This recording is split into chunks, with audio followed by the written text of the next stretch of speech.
I think I'm crazy, the way I've been craving. If I put... Hey y'all, it's Shay. Welcome back to my channel. I'm gonna show you guys how I do my makeup. I've been doing my makeup like this for the last few weeks and I've been enjoying it, so I'm gonna show y'all how I do it. Okay, I got the natural hair out. You feel me? Real peasy. Oh Lord, I shouldn't have touched it. Oh my gosh. So I was gonna do a leave out. And I had pressed my hair and my curls just haven't tightened back up since. So yeah, but we're gonna do what we gotta do. I've already moisturized my skin. I'm gonna go ahead and start off with my primer. This is the Smashbox Photo Finish Primer. I love this primer. I just do a little bit here and there and then go on about my day. It don't really take much, honestly. Now this product I picked up from Sephora and I've been really enjoying it. I actually love it. I need to go buy some more because Sephora hasn't, my Sephora that I shop at, they I believe are discontinued or they just won't carry it in that store anymore. But it's the Marc Jacobs concealer and I love this concealer. Wait a minute. Now wait a minute. Oh, there we go. I love this concealer. See, I've been using a whole lot of it. It's amazing. And I'm just going to use this concealer in areas where I got like dark marks or whatever. I've been enjoying this brush as my foundation brush. This is the Morphe E63 foundation brush. When I tell you this brush is amazing. Child, to me everything is amazing. I use the same foundation brush to blend in the NC50 on my forehead where I burn myself with my curling iron. I use the NC50 cream concealer from MAC. I use that one on my forehead because my forehead is a little bit warmer than the rest of my face. So I use that one. While we're still working on creams, I'm going to also go in with my Marc Jacobs concealer in a lighter shade to go underneath my eyes.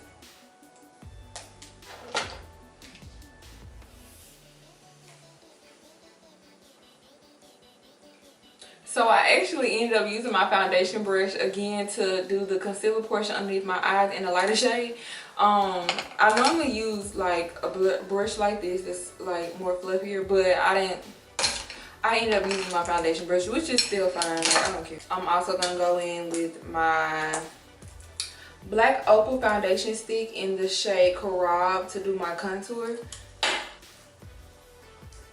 So when I go in this area, if I'm gonna do a cream contour, normally I don't do it as often. But if I do cream contour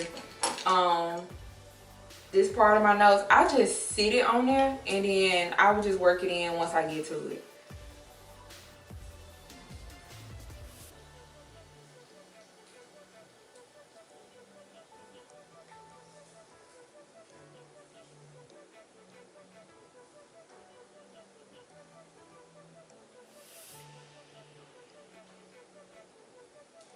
Then I went back with my foundation brush and just went back on the sides of my nose with no more product and just kind of blended both the contour shade and my concealer shade together so everything blends and we don't have any lines.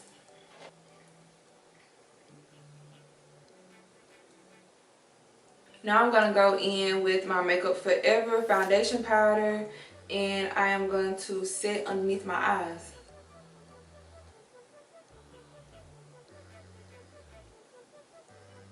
So the brush I use with my Makeup Forever powder is by Morphe and it's the E27 brush. I like using smaller brushes when I'm going into smaller areas. I don't know, to me I feel like it works better. It's just a thing of precision and just having a smaller brush and working with a smaller brush you can like really get into those areas. And you'll be sure that all your products apply exactly where you want it. While I am setting things, I'm also going to set my contour with Dark Deep by MAC in the Mineralized Skin Finish Powder. And I don't know where I got this brush from, but I'm just taking a regular powder brush, small one, and I'm just going to set where I contour. So using a Dark Deep Mineralized Skin Finish Powder, I just go where I contour. I go along my forehead and I bring it further down on my forehead because really I'm just setting where I contour and also just building definition or like a structure around my forehead. I haven't been cream contouring my forehead anymore. I normally just contour the cheeks and maybe a little bit on the sides of my nose, and then whatever powder I use to set my contour, I just take it along the tops of my forehead and I kind of bring it down to like here, and it just gives it a smooth, like, I can't really explain it, but y'all see it. So since I am going out and I want to give more of a beat face, I'm gonna use my Laura Mercier honey translucent powder, and I'm just gonna go back underneath my eyes with this powder.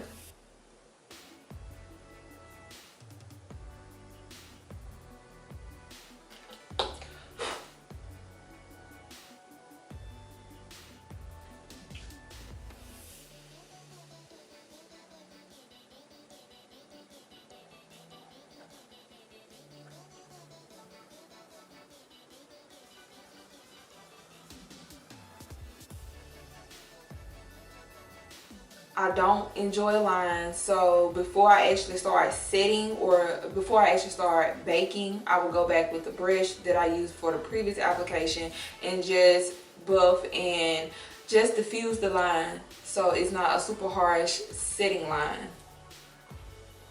So you know how, like, well, y'all seen it, but y'all seen how like the setting powder just had a streak line, so I would just take this brush and then just go back and then do circular motions just so everything still looks super smooth, free of lines, and it looks amazing. So I normally don't set that long, so what I'm gonna do is just brush this powder away, and I'm doing it real lightly because I still wanted to do this job, but I also don't want to disturb it much really. Now with that, I'm going back with my dark mineralized skin finish powder. So to go over where I use this Laura Mercier translucent powder, I'm just taking my mineralized skin finish powder back in dark. Now this is my skin tone color, but I prefer going back over with my skin tone color because it minimizes how super bright it is and it just tones it down. But once I'm done with my entire makeup, I will go back with my highlighting powder to bring back brightness underneath my eyes. I'm going to take my brow pencil by MAC in the shade Spike. I'm just going to really outline them and maybe fill in if I have any gaps anywhere.